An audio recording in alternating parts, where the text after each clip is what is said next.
he has a ton of respect for LeBron, there's another superstar who is actually more difficult to defend.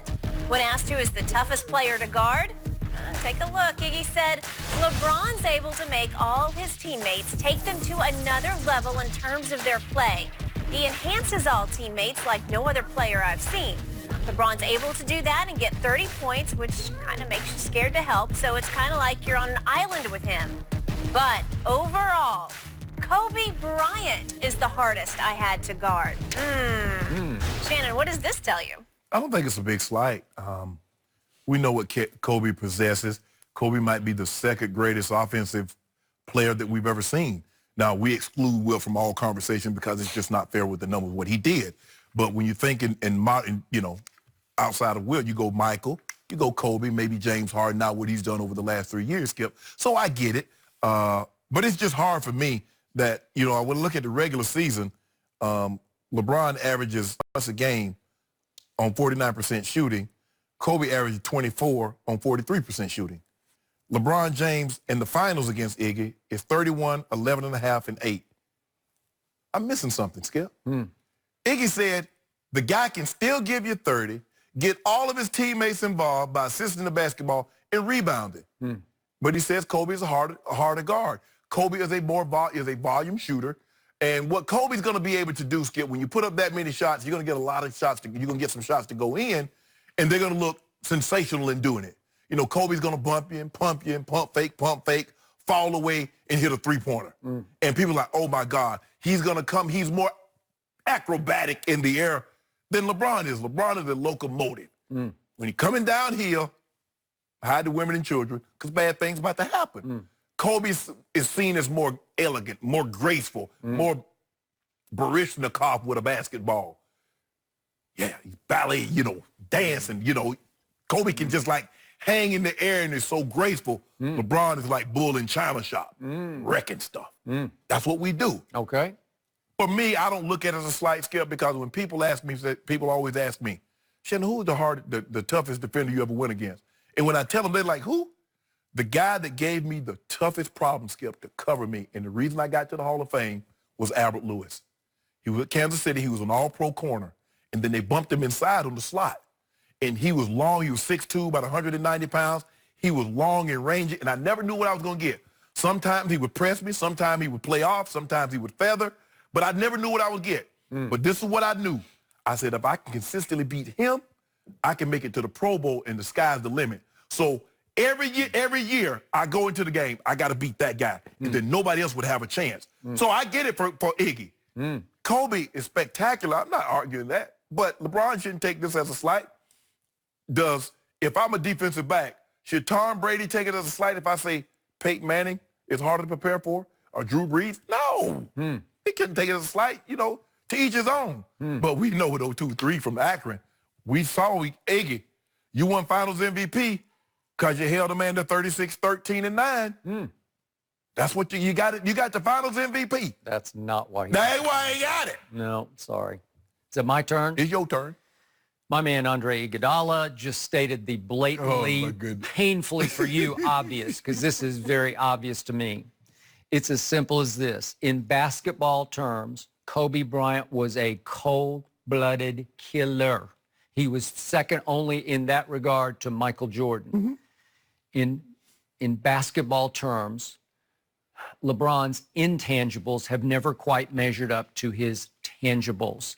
His mental toughness has never quite equaled his physical gifts and his extraordinary Well, then how in the hell he got more game-winning shots than Kobe and Mike? Yeah, well, that's just not true. It is true. Well, it's just everybody knows when the money is on the line, you want the ball in Kobe's, number one, Michael's hands, then Kobe's hands. You don't want the ball in LeBron's hands with the money on the line.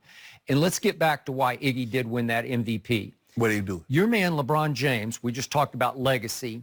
He had the greatest legacy opportunity in his entire career back in the 2015 finals in Game 4 in his house because he was pulling off extraordinary. What do I always tell you? The most impressed I ever was with your man LeBron James was in Games 1, 2, and 3 of that finals, the first Golden State Cleveland finals.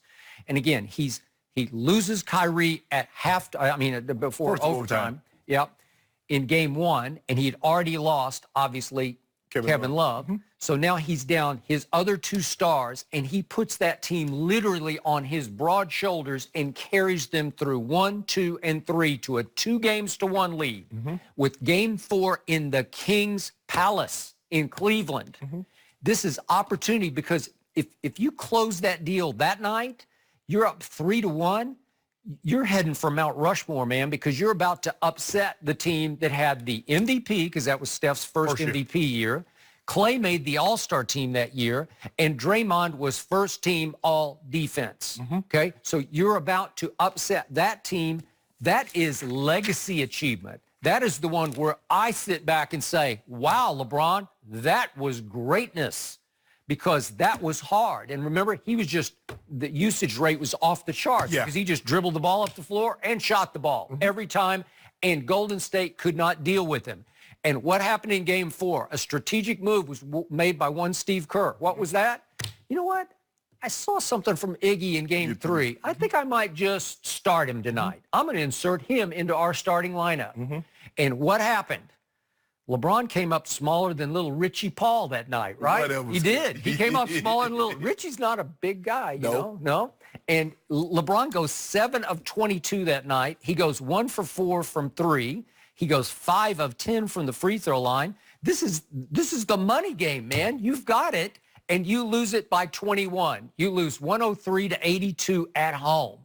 And all of a sudden, it's 2-2, and then it's 3-2 Golden State, and then it's 4-2 Golden State, and it's game over. So you had the opportunity, but who shut you down in that game? Not for the big picture, but in that game, Andre Iguodala did a number on you. And by the way, while you scored 21 points that night, he scored 22, and he made 4 of 9 threes, and he took the game over on both ends. Yeah, he contributed, but Skip, but if you look at it, the regular season and postseason, Kobe averages 24 points, 6 rebounds, 4.5 assists, shooting 43%.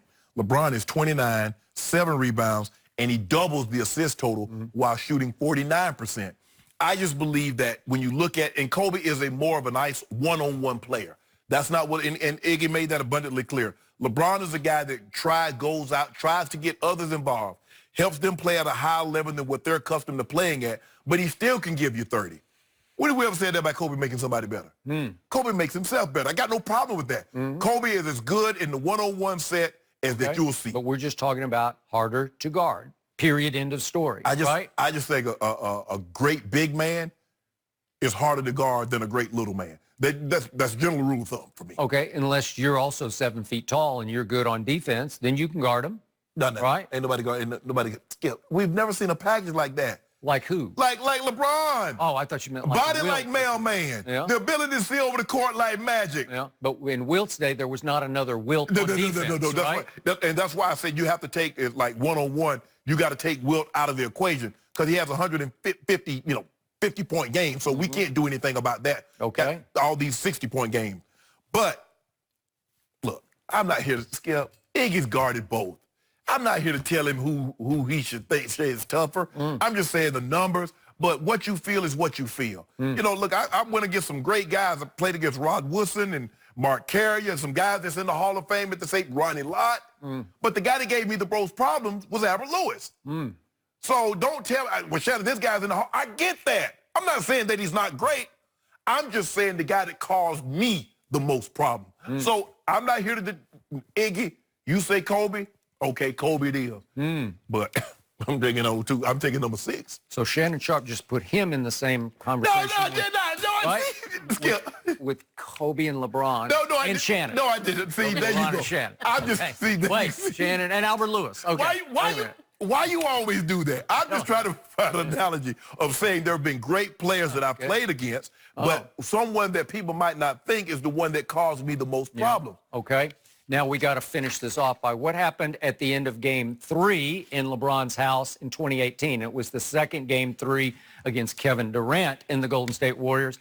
And with a lot of time left, really with about 12 seconds left. No, that was first Game 3. Wasn't it the second one? I thought it was 2018. No, that's when they had the big lead and they can't let they come back. Was it? Well, whichever one. It was the end of the one of the games. Yeah, I was at that game. I looked this up. I was at the game. Okay. That was when we was in Cleveland. 2017. Yeah, okay. we was in Cleveland. Okay. All right.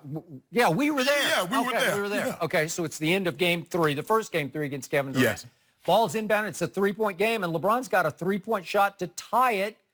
And not only does Iggy knock the ball out of his hands, but he knocks it off LeBron out of bounds and makes LeBron just look pretty silly. But here's the thing, Skip. If you remember, Iggy did the same thing to who? Dame Lillard. Remember? Okay. Well, I know that was later, but this was the first time I saw it. Yeah, but but the thing is, he knows there's only like 2 or 3 seconds. Okay. So he knows LeBron has to catch the ball. It's not 2 or 3. It's 12 because he shot with 10. Yeah, but okay? I'm saying, he knows he got to get a shot up just in case he misses. LeBron, the offensive genius that he is, why wouldn't he pump fake on that? Oh, my goodness. Why wouldn't he pump fake? No, seriously. What if he had pump faked? Could he have gotten a 3-point foul? Oh, Lord have mercy of him shooting 3 free throws to tie. But here's the thing, Skip. Iggy didn't leave his feet. So even if he had pump fake, Iggy's not there. It's not like Iggy jumped. Iggy knows, I don't care how great you are, Skip, you got to bring the ball to a shooting position. So the ball's going to start here from the beginning. Iggy knows that. So on the process of bringing the ball up, Iggy gets his hands in, the ball flies up, LeBron tries to get it, it caroms off his foot. Oh. Okay, give Iggy credit. That was great. I bet Kobe gets that shot off. That's just me. I just bet he gets it off. Who knows? Kobe might have been moping and not even taking a shot. Excellent. You remember how he did that? Discussion, gentlemen. I know Kevin Durant would have gotten that shot off. Oh, my Awesome God. points all the way around. You know what? Speaking of Iggy, some question marks about his future. Will the Grizzlies end up buying him out or trading him maybe to a Houston or a Dallas? Trading him. We will find out. Time will tell. Bow. Next up for us on the show, though, is Boogie Cousins about to join Skip's Spurs. Oh. We'll discuss that when Undisputed comes back.